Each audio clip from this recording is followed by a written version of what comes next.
for CET. So let's start. Hello, everyone. Welcome and thank you all for joining us today. My name is Nazlı Ümit, and I would like to greet you on behalf of the UNUMA International Heritage Commission. Before we begin, I would like to make a very little introduction to our 2026 webinar series titled Conserving, Archiving and Exhibiting Puppets.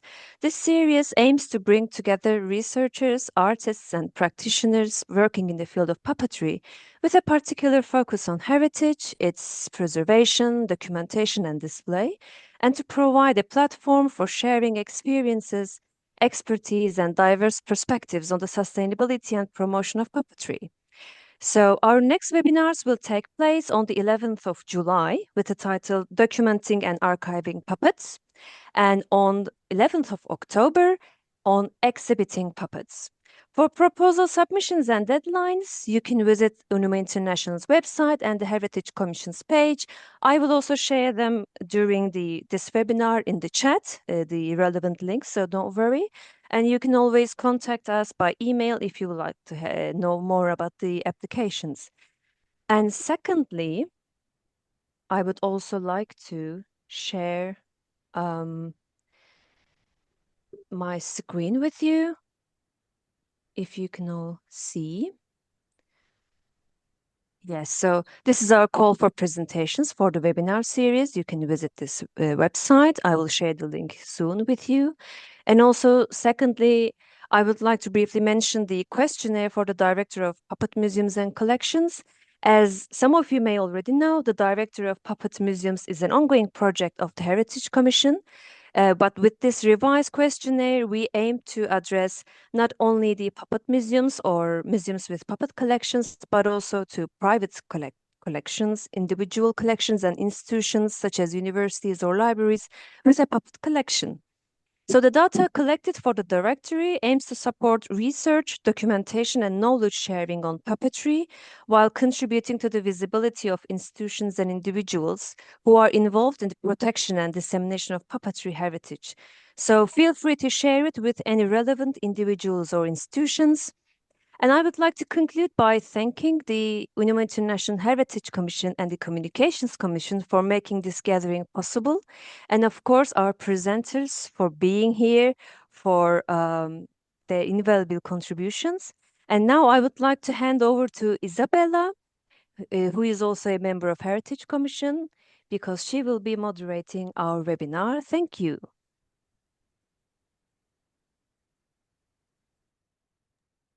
Hello, everybody. It's very nice to be here with such an interesting speech. So we have today Gábor Palya, and we have Mareike Gaubitz, and in the end, Jason Robinson. Each one will have 15 minutes, so we'll open for their speech. And then in the end, we can, if you have time, we can open for questions. So you can write down your questions at the chat, and then we will try to at least to choose some. Of course, I think will be very difficult to have all the questions answered, but we'll try to do. And also we'll put the speakers' email on the chat. So if you have some special question, if you want to address some special observations for them, you can write to them, okay? So I would like to introduce Gábor Palya, who works as a puppet maker at the Budapest Puppet Theatre, where he also leads the institutional puppet archive. Alongside his AMA candidate in conserving at the Hungarian University of Fine Arts, specializing in leather and paper conservation within the Department of Conservation. His professional focus lies in the conservation, research, and archival care of puppets, with particular attention to composite objects and the long-term preservation of performative heritage in museum environments. He collaborates with the Puppets Collection of Hungarian Theatre Museum and Institute and MTVA Hungarian Television Puppet Archive Department. His recent publication, Does a Puppet Also Grow Tired?, appeared in the May 2025 issue of Museum Café Plastic, addressing question of material fatigue and longevity in puppet heritage. Okay, with you are the words, Gabor. Thank you so much. I just try to share my screen. Okay. Okay.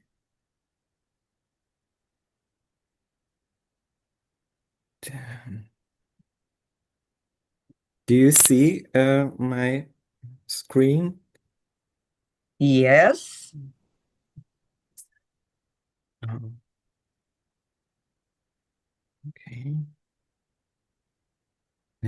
Okay. I just submit it. I'm not good at all. Great. Okay.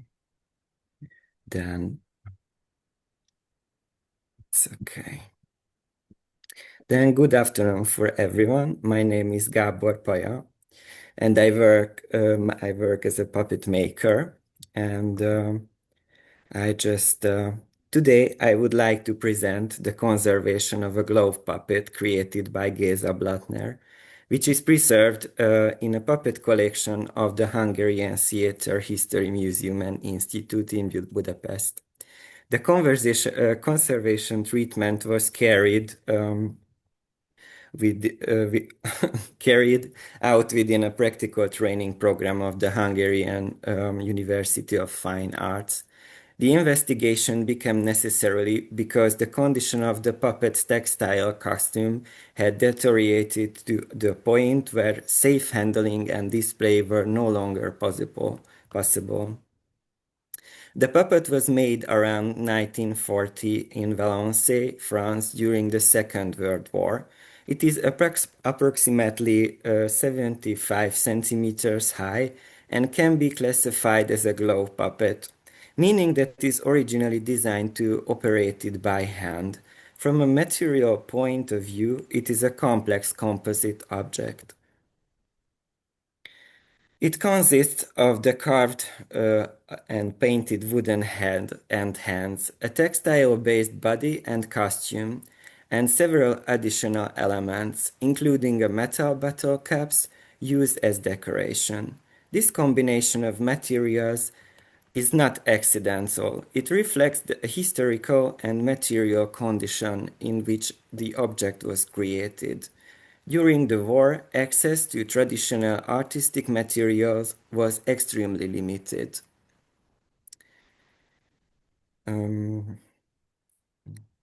As a result, Blattner relied heavily on found object and reused materials.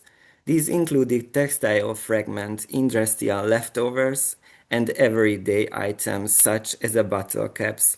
Because of this, the puppet can be understood as not only a theatrical project, but also as a material expression of scarcity and creative adaptation. The costume of the puppet is particularly interesting. It is made up of narrow textile stripes and multiple colors. Many of these stripes contain printed and handwritten numerical codes. This suggests that they originally came from a textile sample book. This already tells us something about the material context of the object. The costume also includes a black cloak decorated with battle caps and a velvet ribbon bow at the neckline. These elements give the object a visually rich but materially heterogeneous character. Géza Blattner was a key figure of the 20th century European avant-garde puppetry. After establishing his theater in Paris, his work was interrupted by the outbreak of the Second World War. He relocated to Valence, where he continued working on a significantly constrained conditions. In this environment, he developed a practice based on improvisation and resourcefulness. The puppets created during this period, including the prompter of ideas, reflect this shift very clearly. This puppet can also be compared to another wartime figure by Blattner called the Professor Ersatz, which reflected the culture of the substitution and scarcity during the war. Both figures were constructed from reused materials and share a similar satirical and grotesque visual language. The prompter of ideas is therefore for not an isolated object, but it's a part of the broader group of puppets created in this period, including Molière adaptations such as The Flying Doctor. Before conservation, the overall condition of the puppet was relatively stable. However, the textile costume shows significant damage. The most critical issues included weak and degraded silk fibers, extensive creasing and deformation, earlier repairs using adhesive materials, and color bleeding in certain dyed textiles.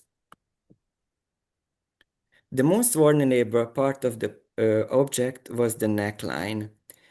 Here the textile was structurally weakened and had already been repaired with adhesive. This combination created very unstable condition. As a result, the puppet could not be safely handled and displayed. The material examination played an important role in the planning of the treatment.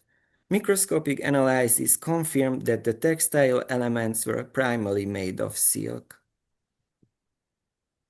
The velvet ribbon contained both silk and cotton fibers. The elemental analysis using portable X-ray fluorescence showed that the metal decoration consisted mainly of aluminum as well as thin-coated iron. These findings helped define the limits of the possible interventions. The main objective of the conversion was the stabilization. The goal was not to restore the object as a new condition, but to ensure the structural integrity and the long-term preservation. These approaches requested a careful balance between the intervention and preservation.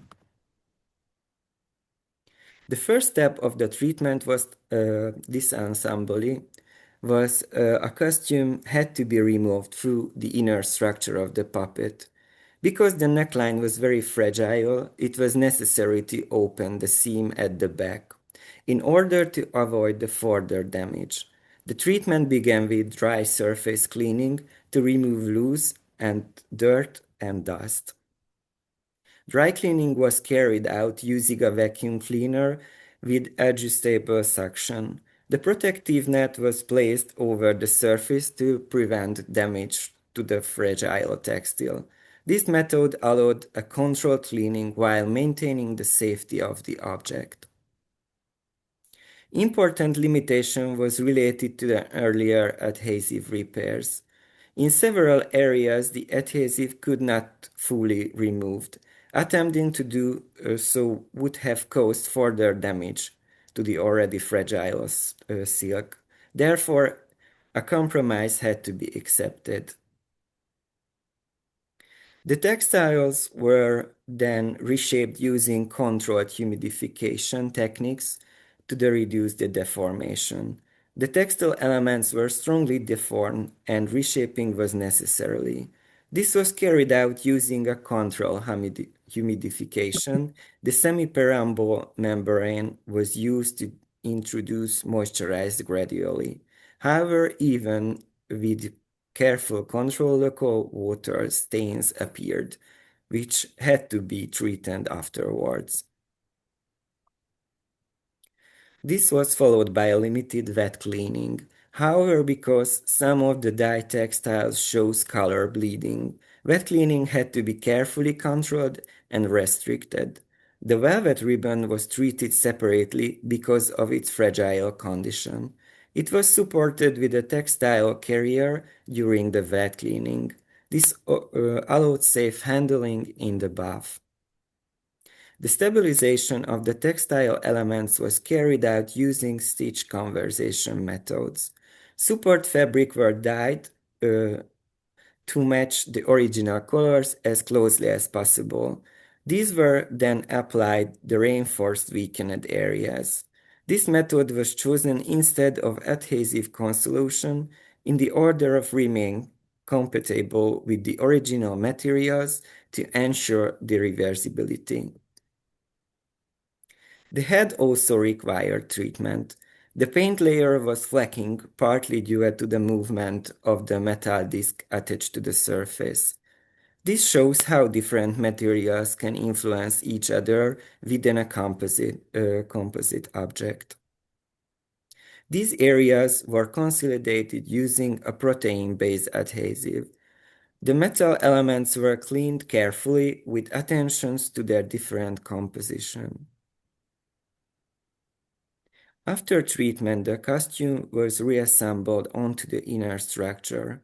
In the order to reduce mechanical stress, certain elements such as the cloak and the bow were reattached using supportive textile solution rather than relying entirely on the original attachment points.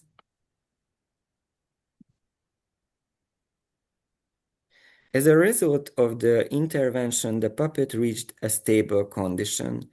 It can now be safely handled, stored, and prepared for exhibition. A particularly important ethical issue concerned that the velvet bow at the neckline, originally the bow was tied in a knot. However, due to the fragile condition of the velvet, recreating the knot would have placed too much stress on the material. Instead, I choose create a visually similar from using a gathering technique. This preserved the appearance of the object while avoiding the further damage. The aim of the conservation was therefore not only to stabilize the material, but also to preserve the relationship between material, history, and meaning. However, this also raises a broader question. How many puppets, especially those created in this period of scarcity, are made from reused or low-quality materials? These materials are inherently unstable. This challenges traditional conservation approaches, which are often based on a more durable materials. The question becomes, how do we preserve objects that were not never intended to last? This puppet is a typical composite object. The different materials interact with each other. These materials age differently and influence each other over time. For example, the movement of the metal disc contributed to the flaking of the paint layer on the wooden head. The metal hook used for handling cannot be treated with textiles due to the corrosion yet, remains in an integral element of the puppet. So in conservation, we do not only treat materials separately, but also their interaction. Blattner himself described his method as collecting fragments, a piece of cloth, a piece of wood and small elements, and assembling them into something meaningful. This puppet preserves the creative logic. The aim of the conservation is therefore not only to stabilize the material, but also to preserve the relationship between material, history, and meaning. I would like to translate Géza Blattner's playful poem. Collect anything but with care, a word here, a rag there, a piece of wood. Put them together, and the figure comes to life in your hand. And thank you for your attention. Thank you very much, Gabriel, for showing us this fantastic work of puppets research and preservation. Thank you very much. And then in the end, we can talk more. Okay. And now I'm very glad to introduce Mareike Gaubitz. Mareike, who has been a research associate and head of documentation and the research center. Mareike, could you appear? I am there. Hi, Mareike. I hope you can all hear me. And Yes, we can hear you very well. Well, I was saying that Mareike is a research associate and head of documentation and research center at FIDENA, the German Forum for Puppetry Arts in Bochum. Yes, since 2018. She also teaches at the Hurt University Bochum, focusing on methodology, theory, and history of puppetry. As a freelance project coordinator and moderator, she contributes to symposia, conference, and research formats. Her research focuses on contemporary puppetry, performance analysis, comic figures, in European puppetry, virtual reality in museums, and interdisciplinary and international networks. Oh my God, lots of things for such a young person. Since 2025, she has been a co-president of the Futures Commission of UNIMA International and has represented the German UNIMA Center as a council member since 2025. She also writes for specialist magazines such as Double and Das Ander Theater. Well, you have 50 minutes to present your work. Thank you very much. And thank you, Isabella, for the lovely introduction. And thank you, Gabor, for the first input, which was already really interesting. And I think we have a lot to discuss after all of our inputs. We're much looking forward to it. While I'm speaking, I'm trying to open up the screen sharing, and I can hope that you can see my presentation now in the presentation mode. Yes, Wonderful. very good. Wonderful. To begin, I would like to give you a little bit more context about FIDENA and what is our work there. And then I would like to, take a quick peek into challenges and also the, good sides and exciting sides of digitization of puppet collections. And I would like to also give you some insight in a project that we did back in 2019, which resulted in a virtual reality museum of puppets, which is called Puppets 4.0 Museum Without Walls. So to start, and also maybe one more word about my personal context. So I'm not, I'm neither a conservator nor am I a VR expert. I am like a mere theater studies person. So with this project also came a lot of learning for me, which I would like to also share a little bit about with you in the next 14 minutes. So yeah, FIDENA. FIDENA was founded in 1992, and it was following in the footsteps of the German Institute for Puppetry, which was already founded in 1950. This institute already had a puppet collection, which still is part of the collection that we have that we are housing now. Of course, it grew over the years a little bit, but still our collection of puppets, it's a very small one. It has 330 puppets in the moment, so very small, tiny collection.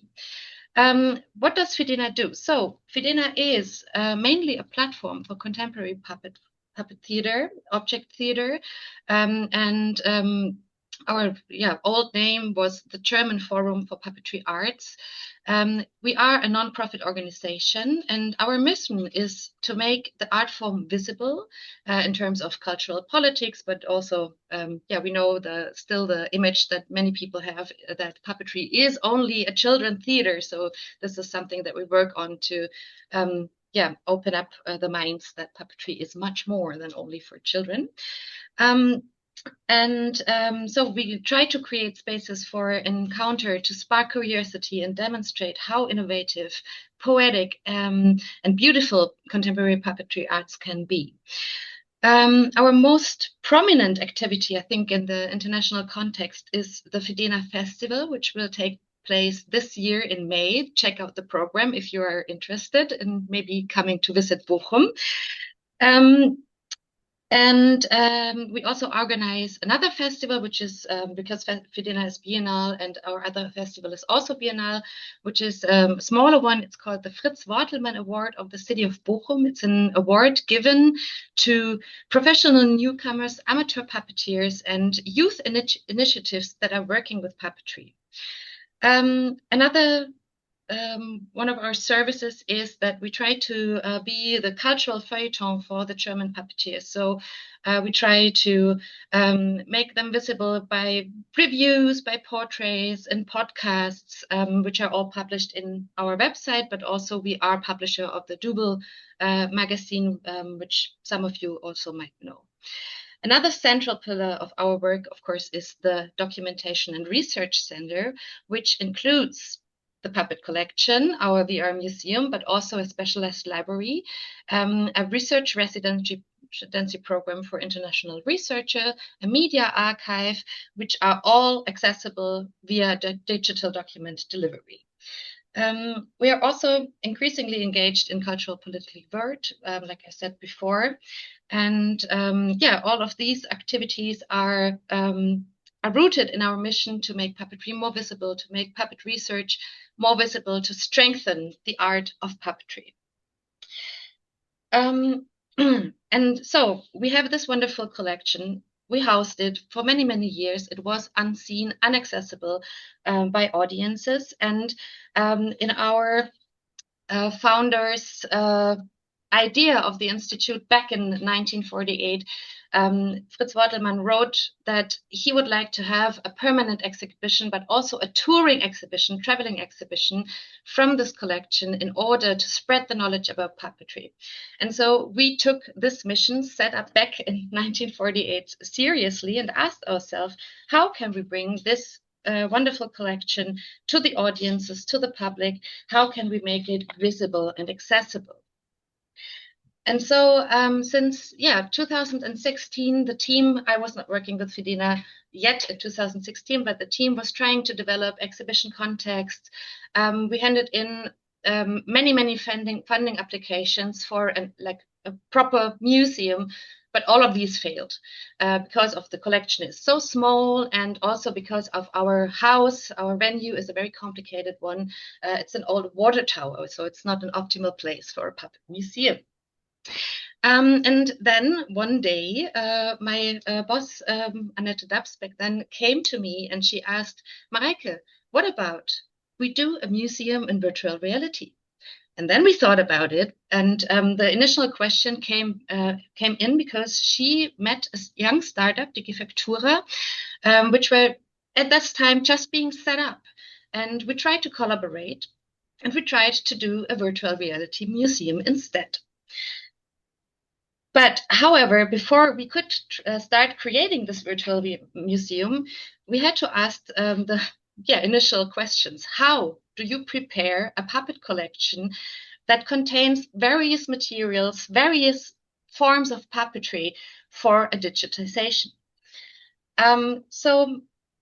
Since I was not a conservator, since I had no experience in digitization yet, I was trying to find expertise. I was taking a few calls, asking colleagues, and I got a really good advice from the late director of the Munich Puppet Collection, Manfred Wegner, who told me, look around you. Is there a university that has a conservation study program. And I looked and I found one in Cologne. So I took a few calls, I wrote a letter, and after a little while, we had 2 tandem teaching projects. You can see some pictures of the students working. It was Corona time, so they were working like on the side and also remotely digital. You can see us discussing. You can see the setup with the laptop and the light, them sharing over, remote and on-site about the puppets. And thus, in this frameworks of the seminars, the students worked on a full condition assessment, material examination, and precise measuring of our whole collection to prepare it for the digitization. For me personally, this process also led to a shift in the perspective, because it emphasized the importance of valuing every object and handling it with care, not only physically, but also in how it is represented digitally. I learned that in conservatory terms, an object must be moved as little as possible, in contrast to my own curiosity and research approach, where I would like to test and play every puppet to find out about the techniques, about the mechanisms, etc., etc. At the same time, we began to collect and exchange the knowledge of like mounting systems and conservation strategies for the puppets, so that during the digitization project, we could be as careful as possible. But of course, to digitize a puppet, you have to bring it into a T shape, which means spreading out the arms, which means moving all these delicate fabrics into, maybe for the puppets, kind of like uncomfortable positions. So what kind of digitization methods have we used? Of course, we had many forms of puppetry. We had many materials, and we needed obviously many digitization methods. So we employed 3 methods. One is the photogrammetry, one is the structured light scanning, and we also used the good old archival scanner. So most of the objects were digitized in a mobile photo studio. It's the picture in the middle. Set up. So with the photogrammetry, you put the puppet on a turning table in a light tent, you position it in front of the camera, and then you take in between 170 to 240 photos to cover every angle, every side, back and front of the puppet. Then the 3D reconstruction is made. So you give back color, material, and then you start like putting like a digital skeleton into the puppet so that you can start also an animation to make it movable. It seems quite easy, but actually this turned out to be the most complicated, because the turntable is very small, and obviously puppets are not made and not designed for stability, but they are designed and made for movement. So while we tried and tested the photogrammetry setup, some of the puppets, they just fell off the turning table.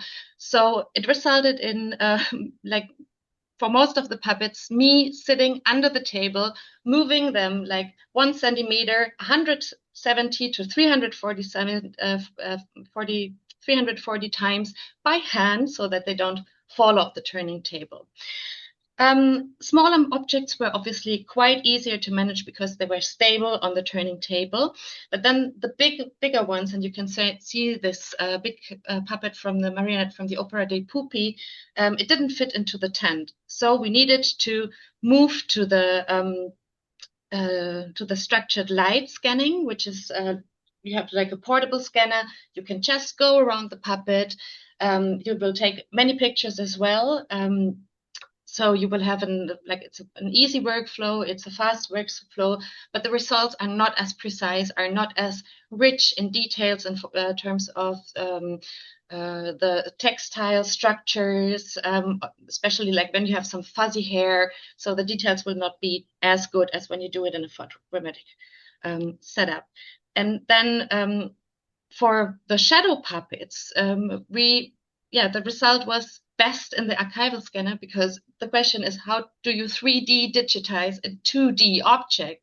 And obviously, to do so, 2D digitization advice is the best choice for it, because it has, again, the quality of colors, the depth, etc., is just the best. So we used these three methods, and we took 2 weeks to digitize 46 puppets. And also one of the biggest learnings I had in this moment is that you need massive storage for your data, because with taking so many photos in high quality, in the highest quality possible, after like 3 puppets, you will have so many photos that one external drive will be full. So you need several or a big data storage. So after the digitization, you can see there's a little animation that I wanted to show you. It's just like a basic nodding, so that you have an impression. And here you can see one of our 3D models, I hope. Oh no, back. Yeah, I hope. Now it's turning. I was hoping that I can grab it and like move it around, but she's turning on the turntable. And on the left side, you can see like a model without coloring, and then after the coloring. And then on the right side, it's a little bit more detail of the tent and camera situation and lighting situation in the photochromatic setup.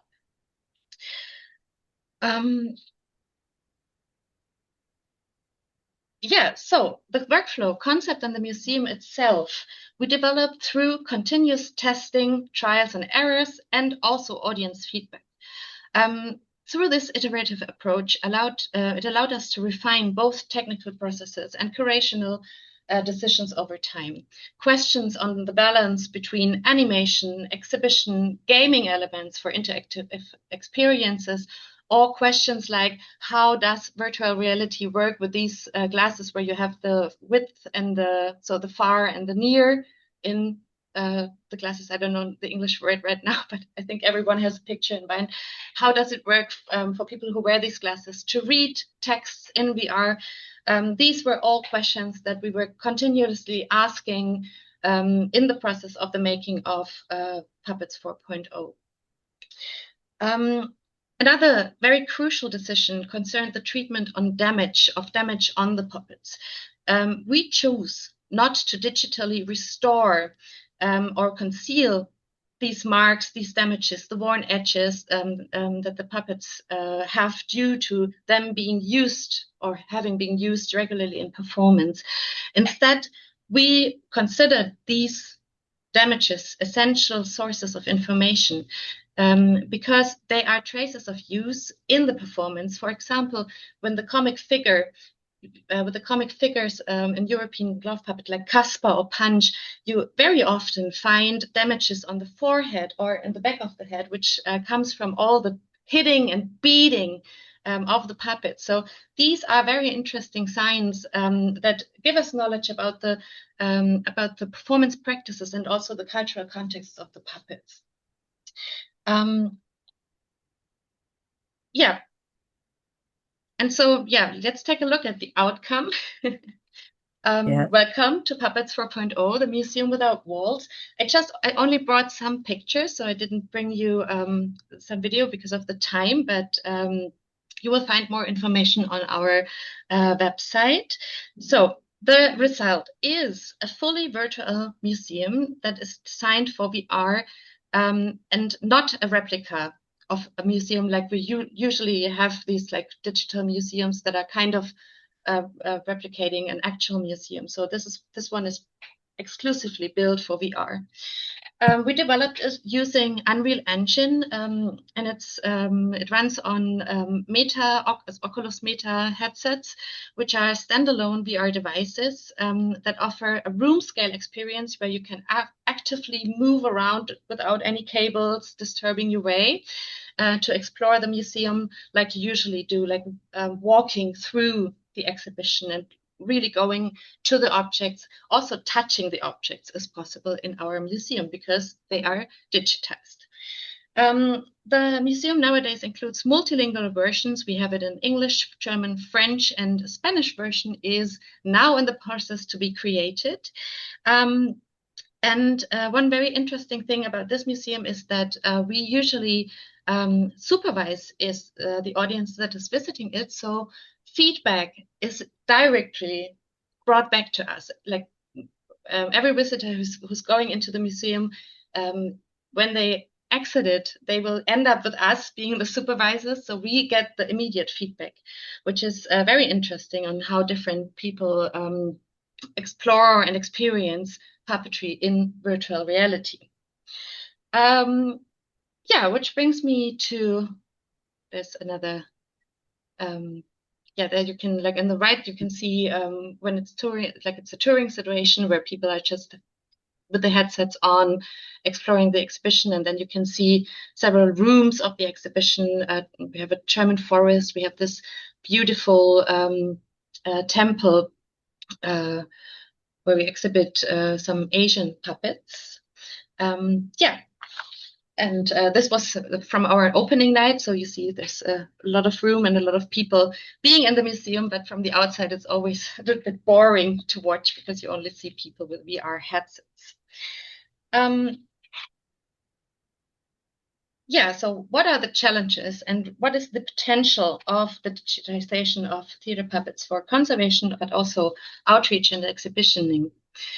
Digitization opens up new possibilities for conservation by reducing the need for physical handling while maintaining access for research, meaning that the 3D models can be posted online, they can be shared. You don't have to open the box where the puppets are safe kept, but you can offer researchers access to the puppets without moving them, without damaging them any further. It also enables new participatory formats and allows knowledge to emerge through interaction with audience, which means like by getting feedback, by talking to the people, by bringing the exhibition to festivals, to schools, to I don't know, communities. We enable discourse, we enable people to learn about puppetry. And I think this is really also a very nice outcome of this project.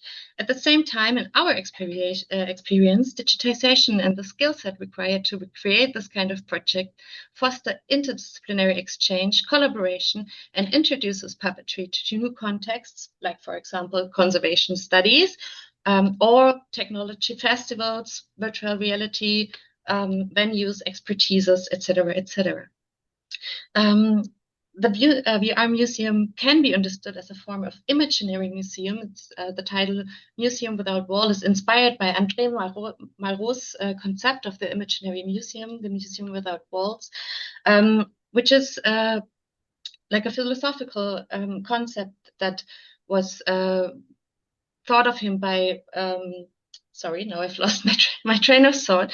So André Malraux tried to photograph museum objects to bring it out of the elite of the museum. So also like the criticism that museums are places for a certain elite, to bring them out, to gain knowledge from the communities, from people who are not usually going to museums. So this was the idea of the imaginary museum set up by André Malraux. And this is the idea that we also adapted for Puppets 4.0.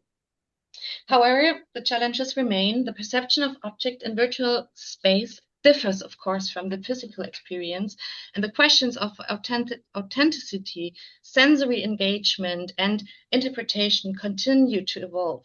It's very interesting because at the University of Bochum, there's currently a research project that is looking at the they call it the phantom or illusion touch phenomenon that you have in VR. So that you touch something in VR, you will still feel the fabric somehow. And we experience that the audience actually has this kind of experience. So for some, the puppets are even more real in the VR exhibition than they would be in other museums.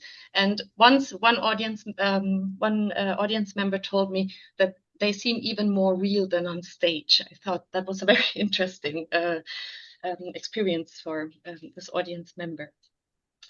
So ultimately, digitization is not just about technology, but it is about rethinking how we preserve, interpret, and share cultural heritage.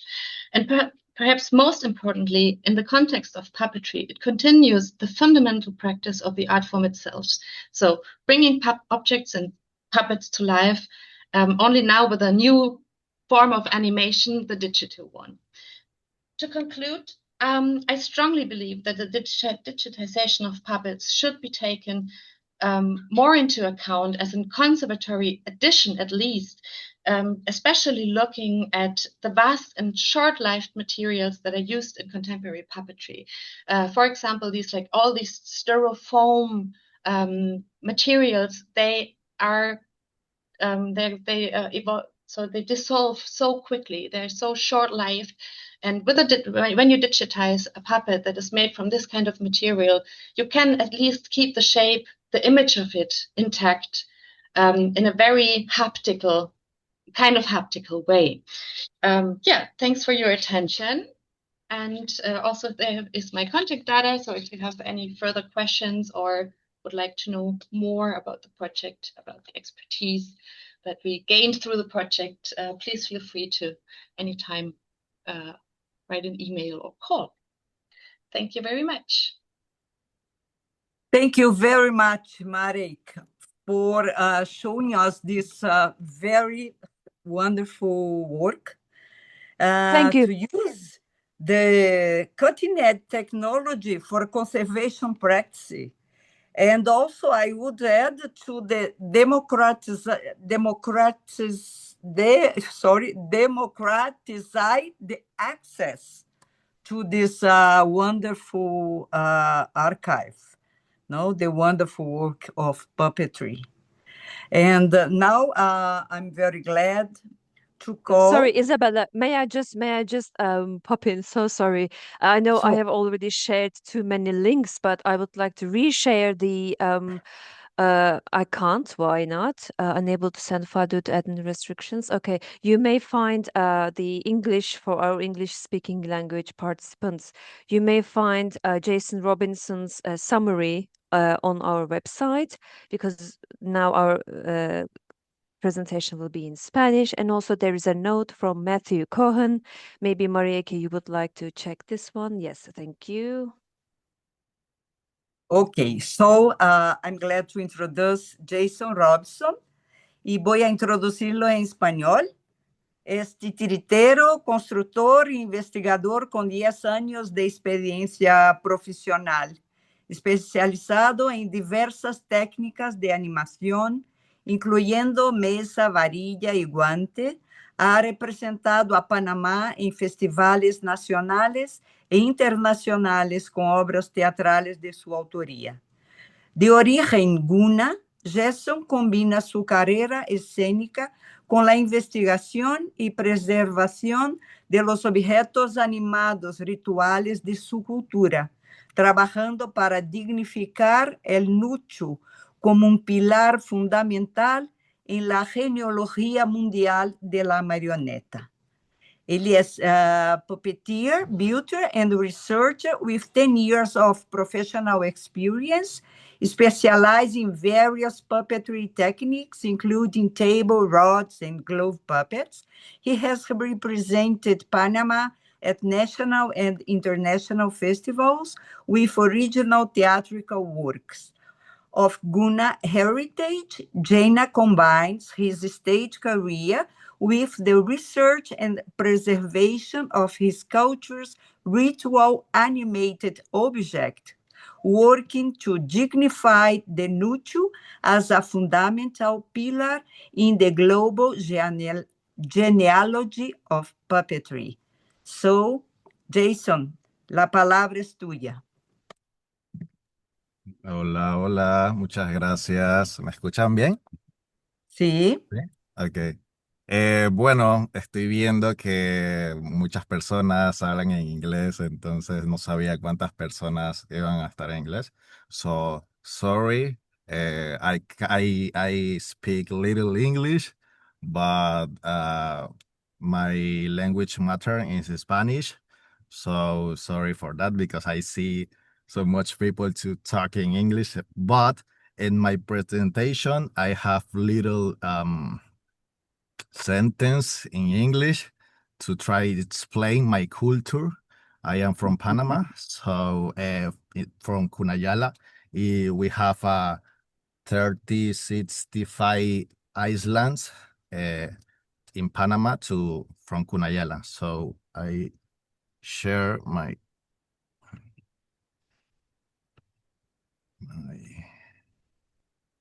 okay. ¿Se ve? Bien. Muy bien, sí. Ok, bueno, mucho gusto. Yo soy Jason Robinson, soy titiritero y esta vez quise hablar de algo muy especial para mí porque representa una herencia familiar que pues hasta el sol de ahora pude conectar con mi arte porque no sabía si en verdad podía salir como si fuera un objeto, más que todo porque este ser al que voy a presentar es en nuestra cultura, tiene mucho respeto. Entonces, esto es como algo de mi herencia familiar. Los nuchus son esos lo que pueden ver. Hay de distintos tipos de tamaños, con un tipo de madera específica para que eso pueda pues cobrar vida. Eh, Aquí pues un poco de mí que lo puse ahí, pero ya pasamos eso porque... Entonces, los nuchus, la verdad es que yo soy un titiritero que ya lleva más de 10 años, pero el primer objeto que vi en realidad cobrar vida no fue en el escenario. Entonces, un poco de esto lo comencé a ver con mi abuelo, my great grandfather. Ujú. Entonces, mi bisabuelo era un nele. ¿Qué es un nele? Un nele dentro de mi cultura es un doctor que se encarga de ir a la selva y buscar plantas para hacer medicina. Entonces, mi abuelo era un doctor dentro de la comunidad cuna, donde las personas lo venían a buscar para poder dar con las medicinas que querían. Y aparte de eso, mi abuelo hacía los nuchos. Eso es lo que podemos ver, es unos tipos de nuchu que lo cual a la hora de activarse tiene un ritual. Entonces yo estaba tratando de asimilar, ok, nosotros hacemos títeres y lo usamos como comunicación en estos tiempos. Y luego investigué de cómo era antes, cómo se usaban los títeres antes en rituales, en México, los mayas, en Egipto. Entonces, aquí en Panamá no hay tanta historia sobre títeres, no hay algo así como, sí he visto algunas investigaciones, pero no hay tanto. Por eso yo como titiritero tuve que salir de mi país a México para poder buscar más profundidad para entender en realidad qué es lo que son los títeres. Entonces, cuando llego acá y veo una vinculación que tenía, doy con esto. Él es mi abuelo, mi bisabuelo, él ya murió, murió hace como 5 años atrás. Estoy yo, entonces él ha estado en toda pues todo mi crecimiento, pero pues no pudimos al final hablar de esta conexión que ahora yo entiendo el arte de él con el arte mío. Entonces, esta es un poco, uy, no sé si se ve. um, bueno, ahí está un poco mi abuela y mi bisabuela y mi bisabuelo. Ellos son los que pues se dedicaban a esto dentro pues de mi cultura. Entonces, hoy no hablo únicamente como artista, sino hablo como un nieto y un portador de una memoria tallada en madera con diferentes tipos. Hay 5 tipos de madera con los cuales se pueden utilizar o hacer estos tipos de nucho. Y uno de esos son la balsa, guayacán, cedro amargo, caoba y maderas de árboles frutales. Entonces, ¿qué pasa? Para que eso se activara, lo que hacía mi abuelo era tallarlo y luego de que se talla, se canta. Entonces nosotros tenemos un canto para que eso se active, pero ese canto dura como 10 horas. 10 horas seguidas cantándolo para que eso pues cobre vida. Entonces, ¿qué pasa? Eso requiere una activación. Y pues a través del canto el nucho cumple su función como espíritu protector. Entonces, voy a enseñarles un poco de un nucho pues que es heredado. Uy, no sé si se ve. A ver. Déjenme. Ok. ¿Sí se ve? Ok, ahí pueden ver. Es un Sí. nucho. Este nucho tiene más de 50 años. Es hecho por mi Uhum. abuelo. Él hacía esto, entonces hay de esto y también hay de es-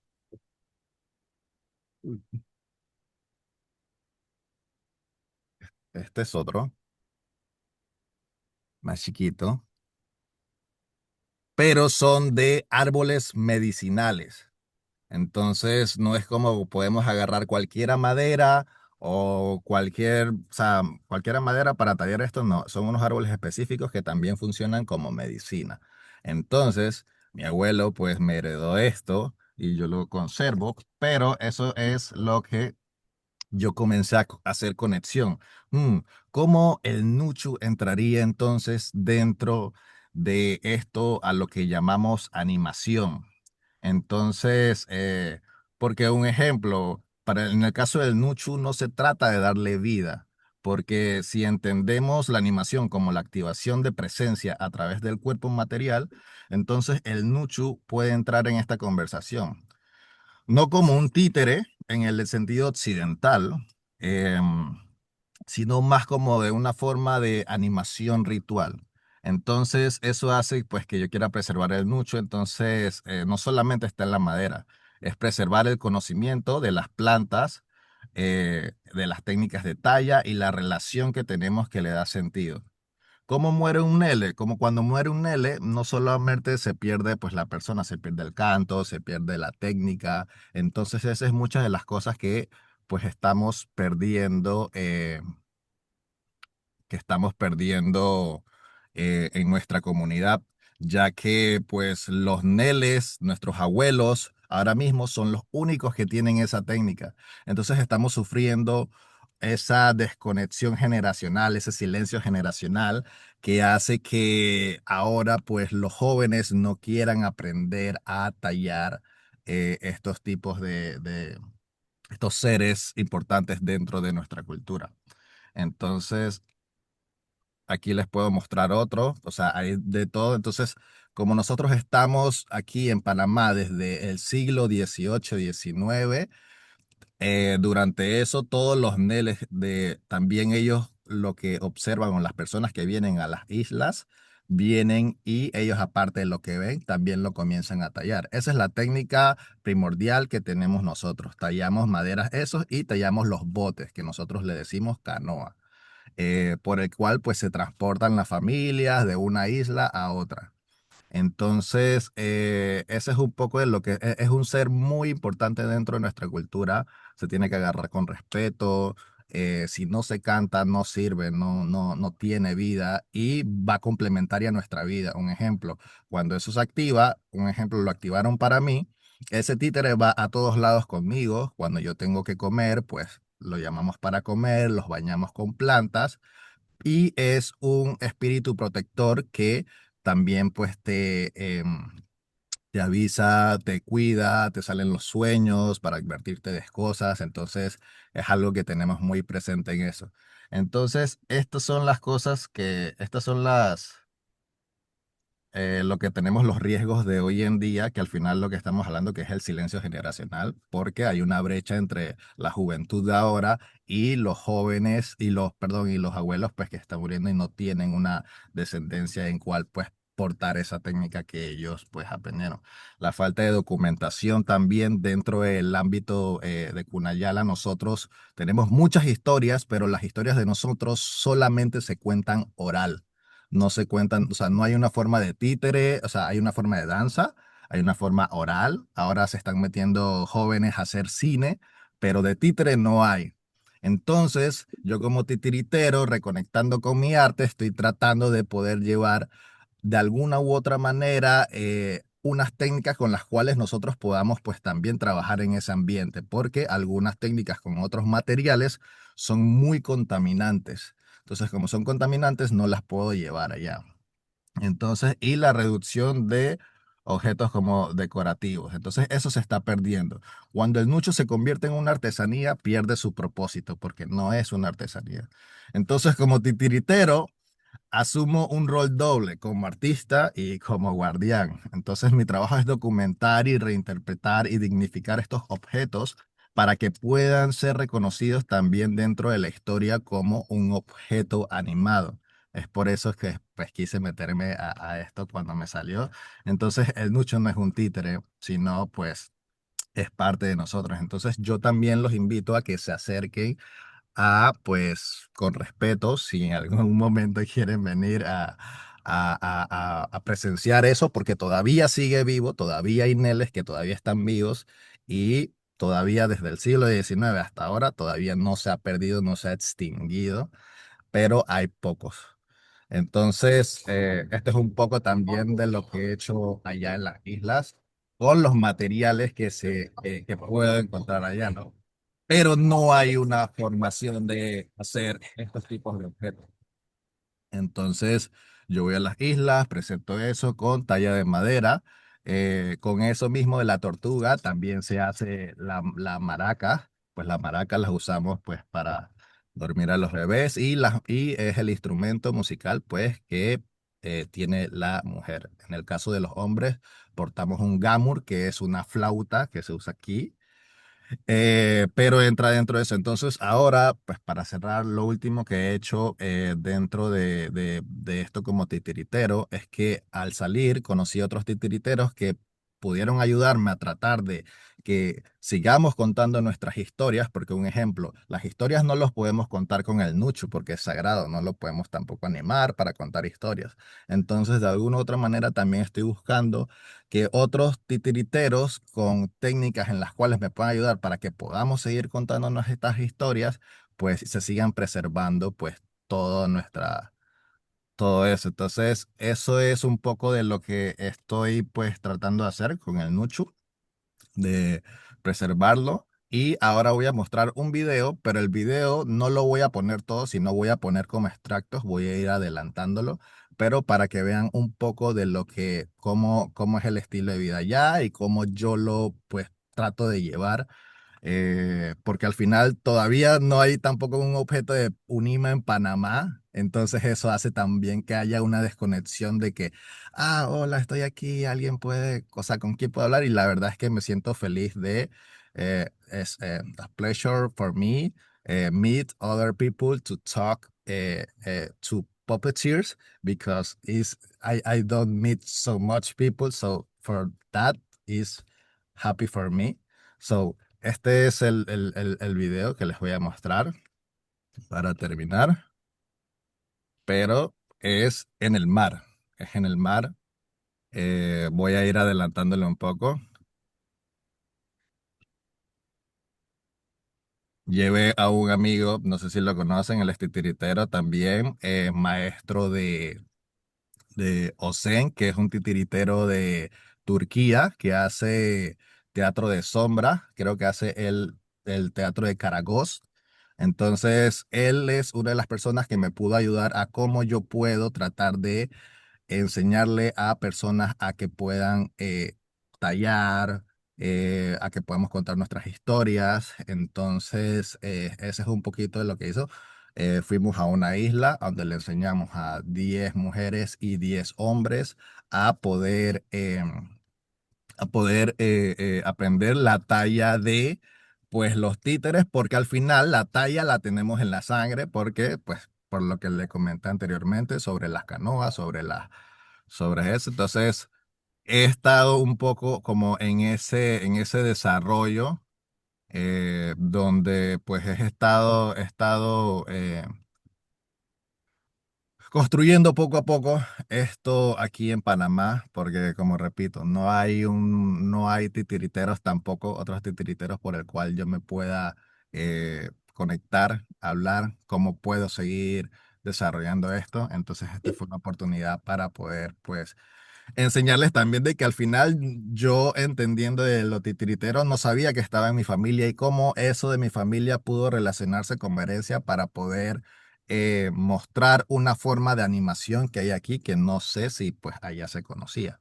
Pero que seguimos vivos, que seguimos aquí, seguimos vivos, queriendo pues nada, aprender este arte pues hermoso que trato pues de enseñarle a los niños.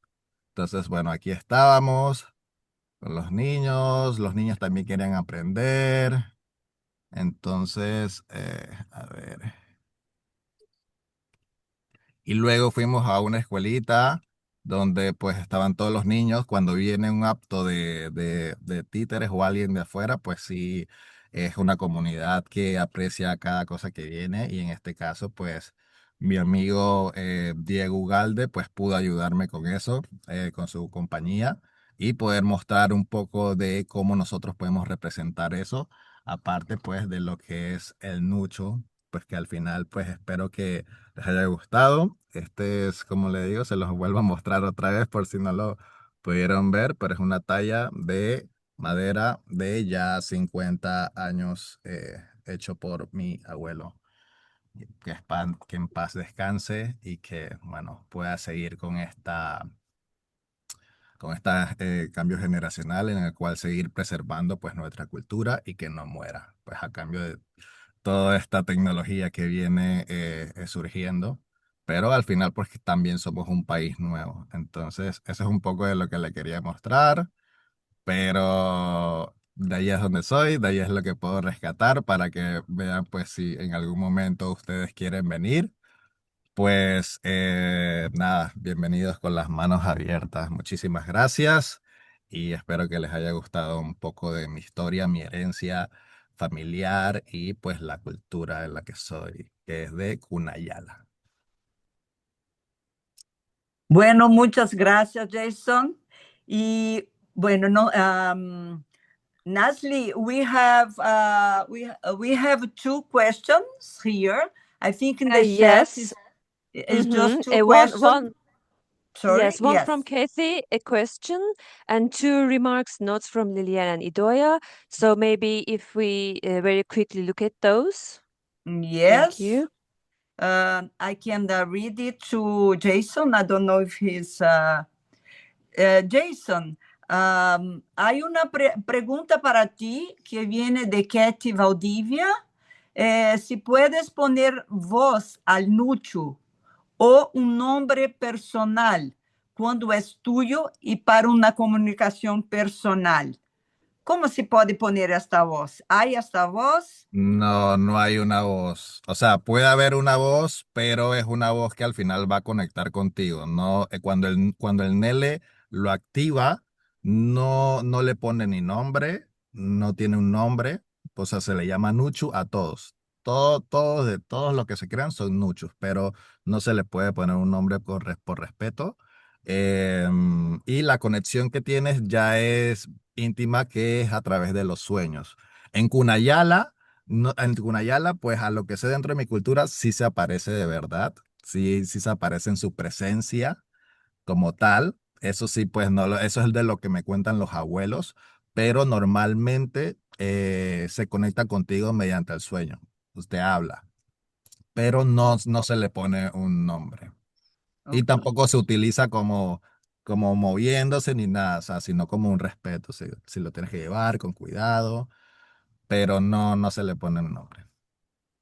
Bueno, entonces voy a conectar con porque hay una observación de Liliana, contar el saber de las plantas. Yo no comprendí bien si es una pregunta o es una afirmación, pero hay una observación de Idoia Otegi enseguida, que ella entiende que el Nucho, por lo que has explicado, no es un títeres. Estás explicando que es un objeto ritual, es un objeto sagrado. Es muy interesante lo que está explicando. Es cierto que se debe conservar, pero ella cree que no es este el foro para esta discusión, porque se desvirtúa el objeto al tratar de darle la forma del títere a algo que es otra cosa. Bueno, hay también una observación enseguida de Katie, que cree que no está en discrepancia de la observación de Idoia, que esto para ella no desvirtúa el objeto. Para ella es un arte y merece respeto y difusión igual. Yo no creo que Idoia quiere decir que no haya difusión o no haya respeto, mucho al contrario. Creo que lo que Idoia pone es cómo tratar un objeto ritual como un títere. ¿Cómo se establece esta relación? Es posible porque viene de contextos, por lo menos creo que dentro de la cultura más europea, de contextos muy distintos, lo que es un objeto ritual y lo que es un títere. Pero yo pongo la cuestión para ti. ¿Tú qué estás haciendo? ¿Cómo ve esta conexión? ¿Es posible esta conexión? ¿O tú quieres continuar tratando el Nuchu como un objeto ritual dentro de un contexto contemporáneo? Sí, así como lo que acabaste de decir lo último, mi rol aquí no está como para expresarlo como si fuera un títere, nunca fue eso, sino más que todo la relación que hay cuando llamamos animación, de la animación de cómo o sea, porque un ejemplo, la animación del contemporáneo no es lo mismo de la animación que antes se hacían los objetos cuando eran rituales. Entonces, ahí era lo que yo quería relacionar, porque yo decía, ok, si antes de lo contemporáneo, de lo que conocemos como títere de animación de objetos, existían estos rituales de lo que había hablado anterior, creo que también el Nuchu podría entrar porque al final necesita del portador para activarse mediante un canto para que sea una animación, pero no una animación contemporánea, ni usarlo como se usa ahora, y siempre se tiene que tratar con respeto. Nunca es como que, ah, sí, ahora quiero que la gente lo use porque no lo puede hacer y nunca se va a hacer de esa manera. Sino que dentro de lo que enseñé también del video, nosotros no tenemos, o sea, si nosotros no podemos contar nuestras historias con los títeres, con un nuchu, lo que yo estaba tratando de traer eran otros titiriteros para que pudieran ayudarnos a nosotros a construir algo como si fuera el nuchu, que en este caso con madera, para que nosotros pudiéramos seguir contando nuestras historias. Pero no el nuchu como tal, porque el nuchu no se puede hacer con eso. Más que todo es eso, la vinculación en lo que se sigue desarrollando lo que es animación, ¿no? La animación de objetos. Entonces, desde el ritual. Bueno, muy bien. Yeah. Creo que esta sí, Mhm. es una discusión muy larga Mhm. y yo gustaría de Nazli. Yeah, Isabella, thank you Please. so much. I couldn't understand anything, but I wish I could. Thank you all so much. And so I was wondering if are there any questions for other two participants, for Mareike Gaubitz and Gábor Palya? If not, is there anything you would like to add before we are running out of time?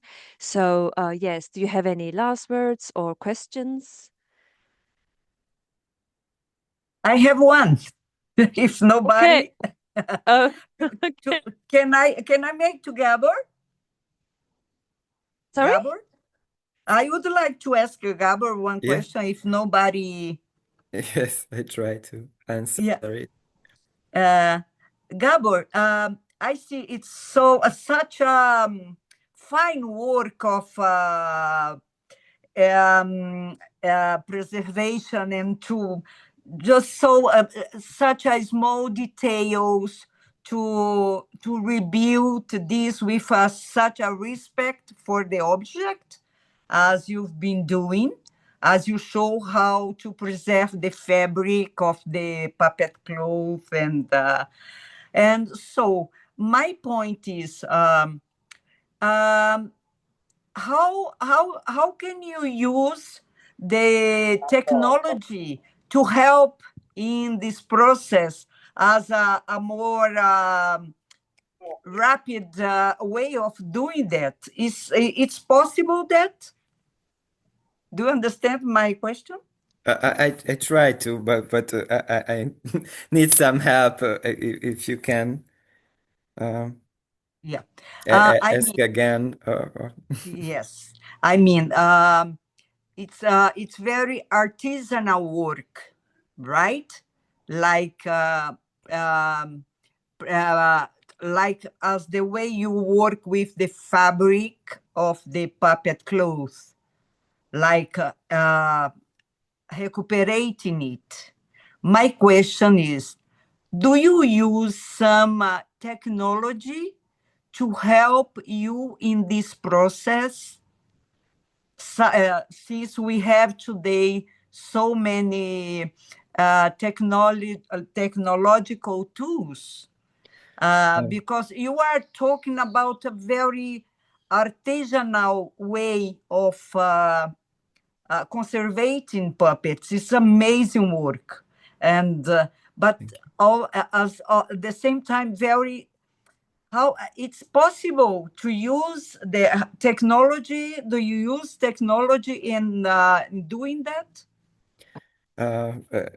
As I think what your question was, I think when I'm about 20 years now, I'm making puppets, so I have a lot of knowledge about how to make things and to sew, to carve, to modeling something. So in the school of the conservation school, we have other techniques, so I can combine it with my knowledge.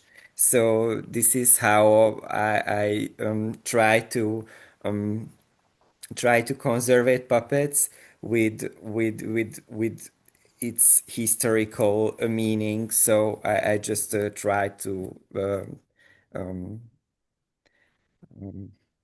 I don't know how can I say it, but my knowledge of making puppet is it's make it easier to have the conservation techniques, so I can combine it.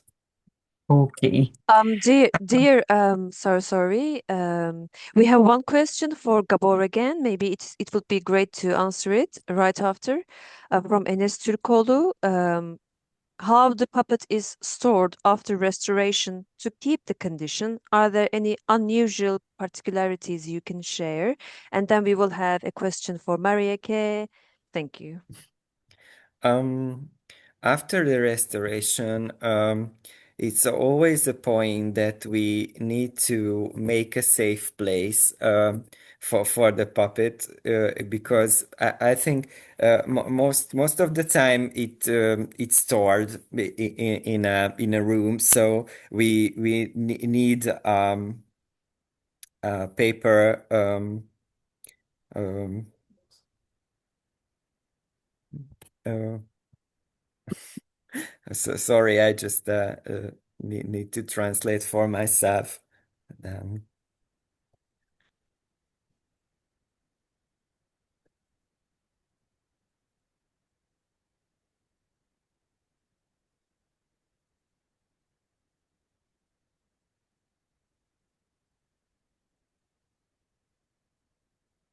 so for the puppet, it made a custom size support structure.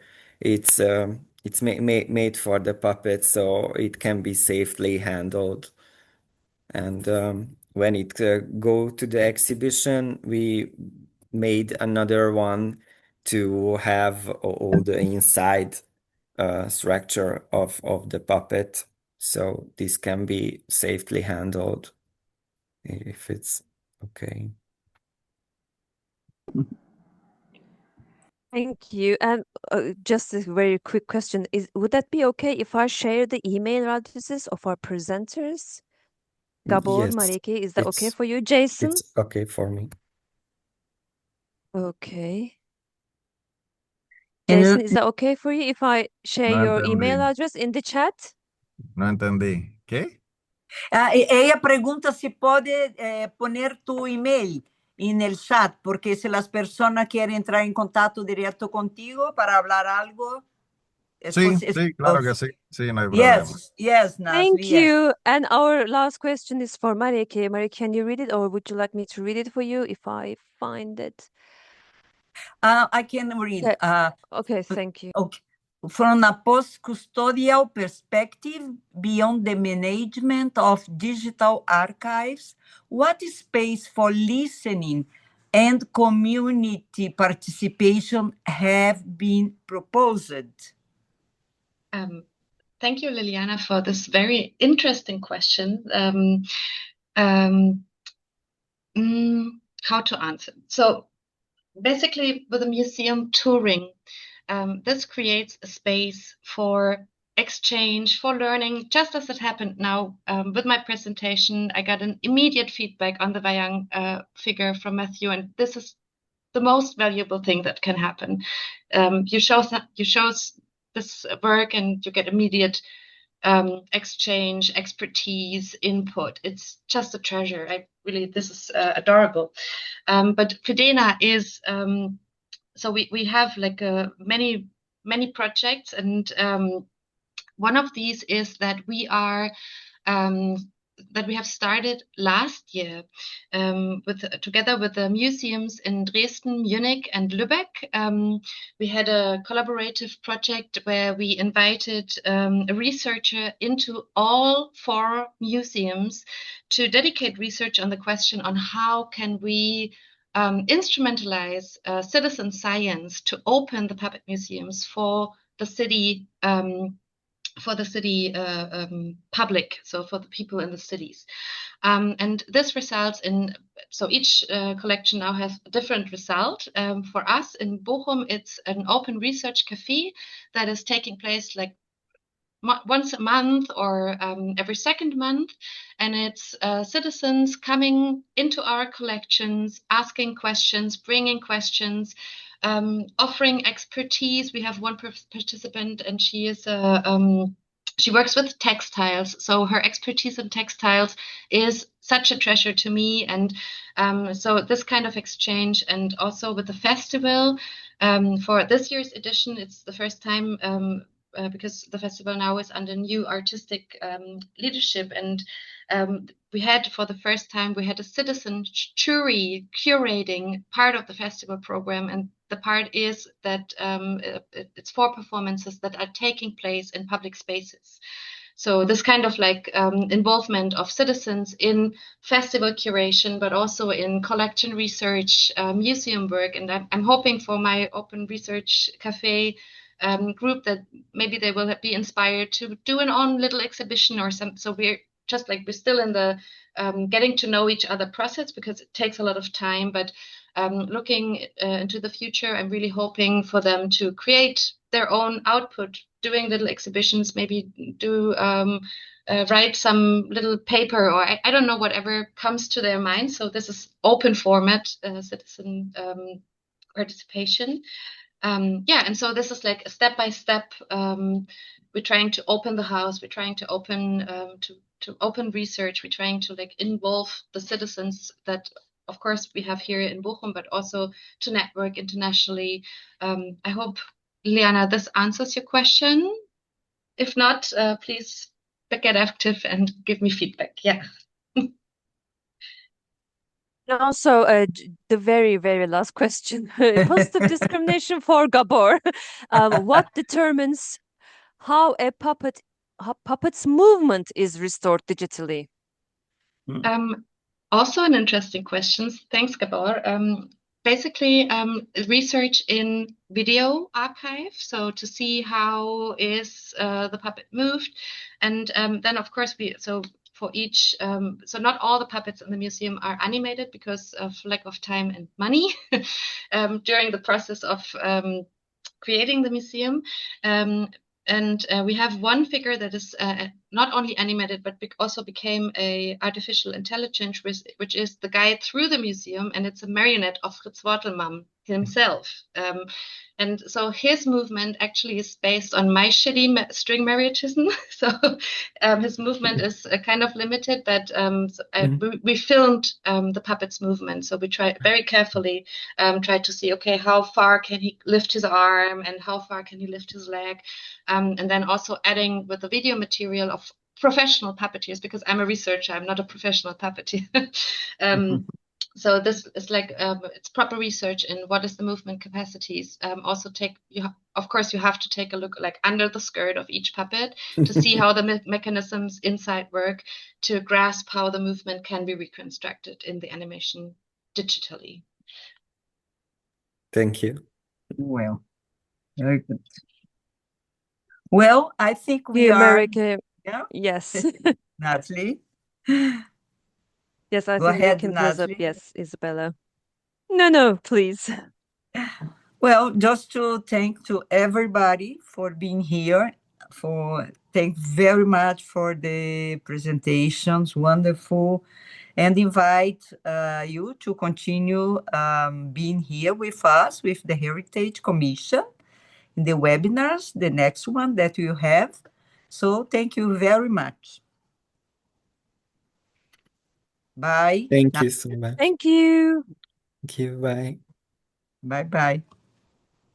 Thank you.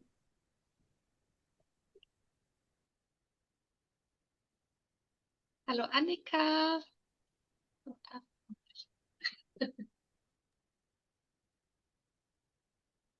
Mareike, I want to talk to you after about the project. I will stay. Yes, I will write to you. Wonderful. We want to do something not like but with the university in Brasilia.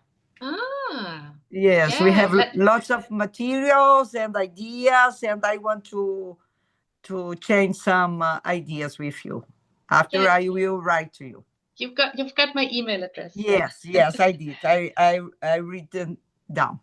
Okay. And, thank you, Isabella and Nasli, for the organization Oh. of this event. Thank you. Thank you very much. Thank you. I think we had better sign off so that the recording is not going to exceed an hour and a half.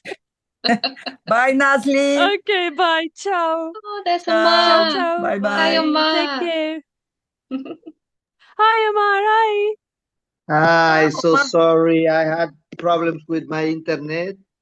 Yeah, no problem. Oh, by the way, yes, hopefully our webinar will be online on YouTube channel, but we will also announce that soon. Okay, thank you. Have a lovely weekend, you all. You too. Bye-bye. Bye-bye. Well, see you. So sorry. I came and go out, but here I am. But see you. It's good to see you. And you will receive an email from me Monday. Thank you. I'll be waiting for this. Bye-bye. Bye-bye. Bye.